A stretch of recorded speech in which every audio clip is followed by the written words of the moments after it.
Champion and world number 2 take on each other at the Norway chess. It's Liren versus Hikaru Nakamura here. Their classical game ended in a draw and now it's time for Armageddon.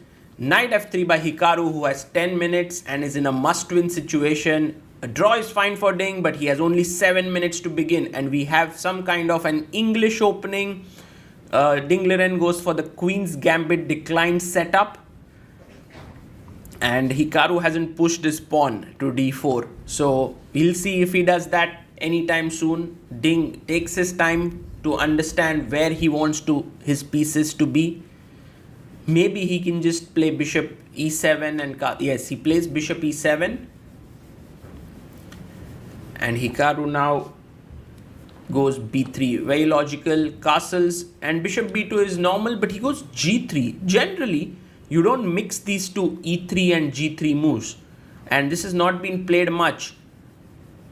It feels like this is wrong because now black can push his pawn forward and you can feel it that Hikaru has gone wrong in the opening. He now goes forward, plays his knight to a4. Maybe this is some special prep that he has, but the engine does not like it as well.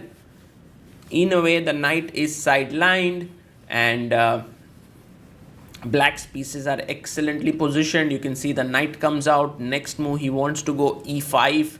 So what has Hikaru gained out of the opening? Absolutely nothing much. ED, CD played, and now he goes short castles. Well, Ding's form hasn't been spectacular here, so Hikaru can expect him to go wrong. But definitely the opening has ended in Chinese players' favor. e5, nice move there. d3 played, and now you want to build up an attack on the e5 pawn with rook e1.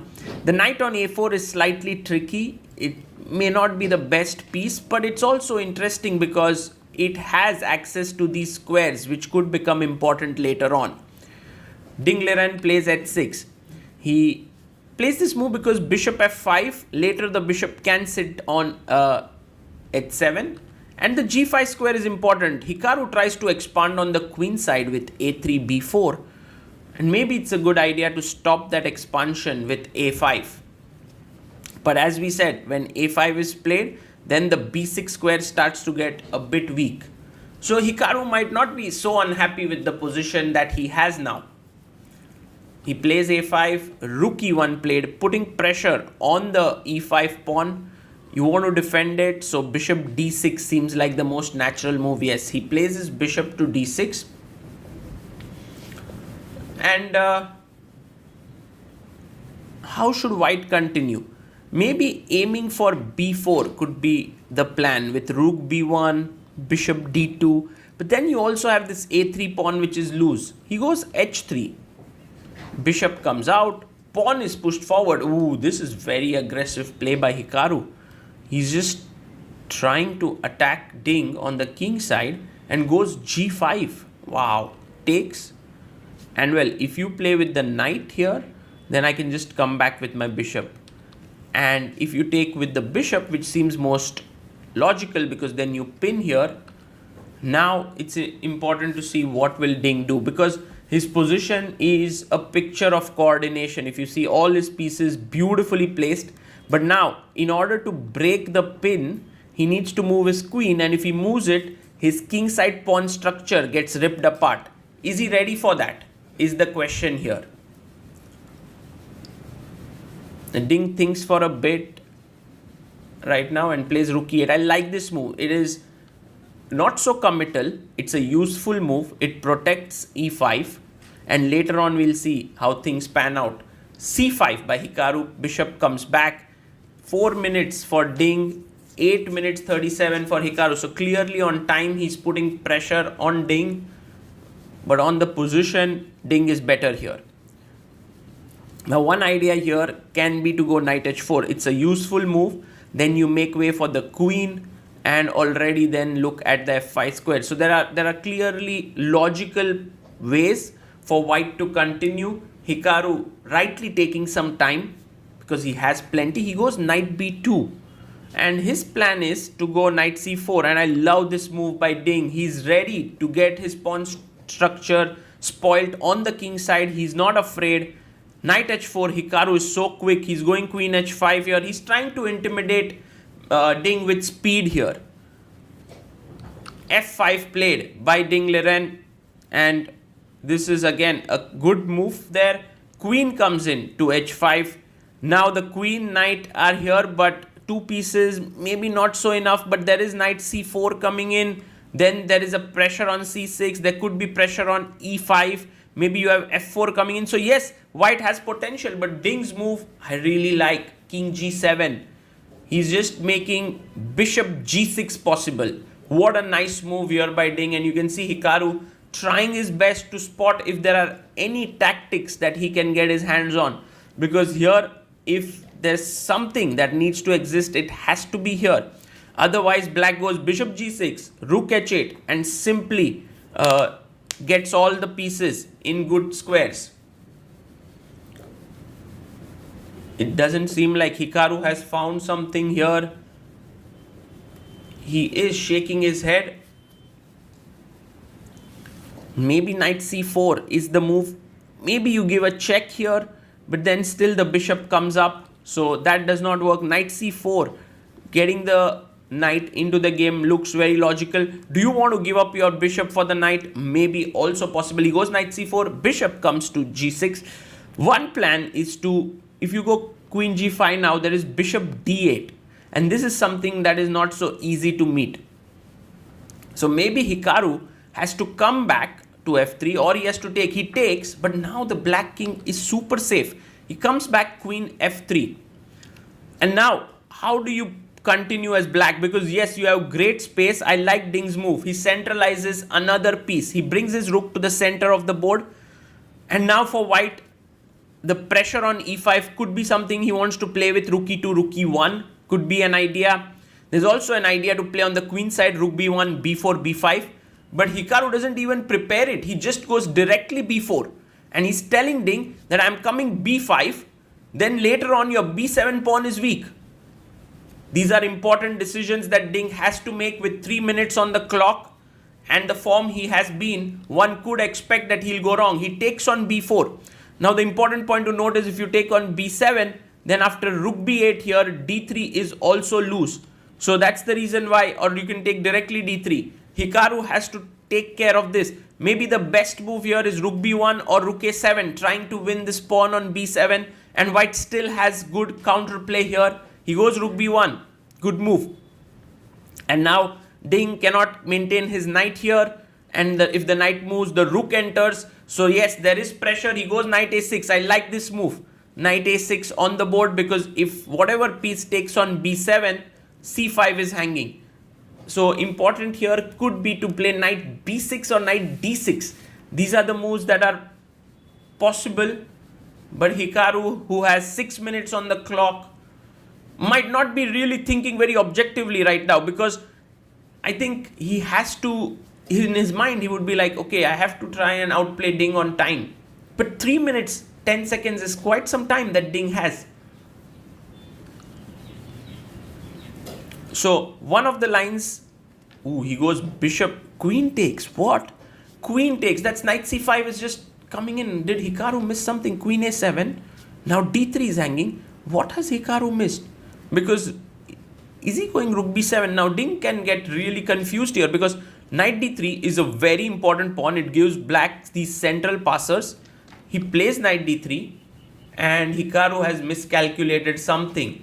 I don't know what it is. Maybe he wanted to go rook b7 here, but maybe he missed that there is rook e7 or even rook a8 for that matter, which is a great move. And then this is hanging here. So perhaps a very big miss by Hikaru Nakamura here, which would mean that his position has become absolutely losing here. And now he needs to first come to the grips with the situation that his position is lost, and then needs to find his chances, because Hikaru is very good at that. He's able to spot, he's able to bring himself back after he makes a mistake, but you can see that Ding, he knows he's got his chance. Also, with Hikaru's expression, one can feel more confident now. Will Ding be able to take this game to its logical conclusion? He's 2 pawns up, and these 2 pawns are this brilliant pawns in the center of the board. Look at Hikaru now. He's gotten over his mistake, it seems, and is looking to find his chances. Queen comes back to a2. That's not a happy move you make. And Ding has 2 minutes 50 seconds to figure out how to queen one of these pawns. His king is a little bit exposed on g7. Well, it's an important game for Hikaru because he was trailing Magnus by 1 point in this tournament. Knight comes to f4, attacking the bishop on g2 and also making way for the d pawn to proceed. Rook b7, pinning the bishop there. It's an important move because earlier if you played rook b7 there was bishop h2 check and you would lose the rook, but now with knight on f4 that might not be feasible. Ding very calmly plays rook e7. I like the focus with which Ding is playing here. He, sometimes too many losses make you lose the fear of losing, and I think now that's the case. Ding is no longer afraid of losing his games. He's just focused, he's completely into it. He's like, let me see what I can manage here. Queen goes to a7, trying to create pressure on the bishop. There could be some ideas with the knight e5 also. Let's see. So not so simple here for Ding. I think, yeah, he takes, that's a logical move, taking on g2. King takes g2 and he plays e3. Well, if you take fe3, then already queen comes into d5, and you can notice how this bishop and queen make it extremely difficult for the king to move anywhere. And if you play, let's say, a move like king g1, already c4 is hanging. So that's the reason why e3 is a very, very interesting and a direct move that Ding Liren has played. And now with knight e5 could be an idea here, by the way, knight e5, because if you take with the rook, rook c7, if you take with the bishop, rook d7, there is queen d5 check, but then the knight can come back. Oh, he finds it. Knight e5 is on the board. But I think Ding Liren had prepared this move, queen d5 check. Knight comes back to f3. Now the threat is to pick up this bishop, and we'll see what Ding plays. Because if you play rook d7, already d4 pawn is hanging here. Queen takes d4 and white is back in the game. So Ding has to find the best move here, and the best move is pawn push to e2, and he finds it. What a nice move, because if rook c7, you can now take and play rook d7. Also possible, by the way, was to make a queen here. So rook c7 is impossible. e2 is a fantastic move played by Ding. And Ding is showing that even under time pressure and 1 minute 30 seconds, he is able to keep his calm, which is amazing, which is great news for the chess world, because the world champion coming back in form is definitely something that everyone's looking forward to. e2. And where will this rook go?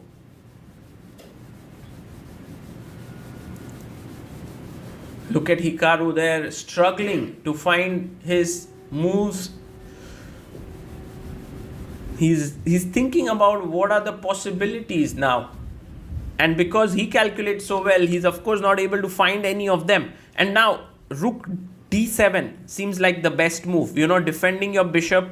This pawn is protected. He does it, finds it. Excellent chess. Threatening d3, d2. Queen comes to a6. There's no real threat as such with this move.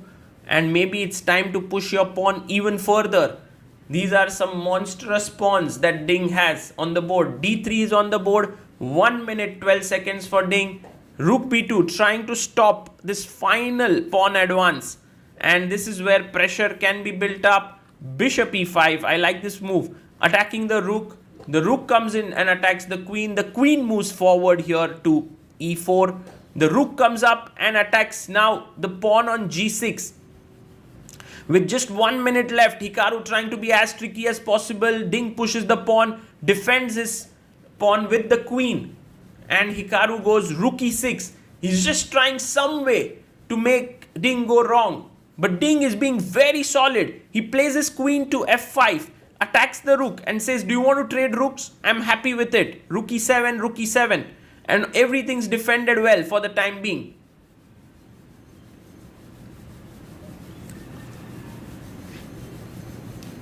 And Hikaru now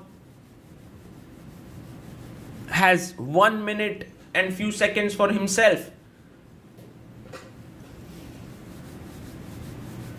Look at Ding. He's just sitting so alert in his chair because he knows this is his chance. Rook c6 played. And now d2. Wow, that's sharp. That's sharp. Basically, if knight d2, there is rook d2. And if rook e2, there's queen. So he takes. Ding quickly makes a queen. Knight takes e5. But that's game over now. Rook takes e5 played. And Hikaru resigns. Ding Liren wins. What a victory. The world champion played some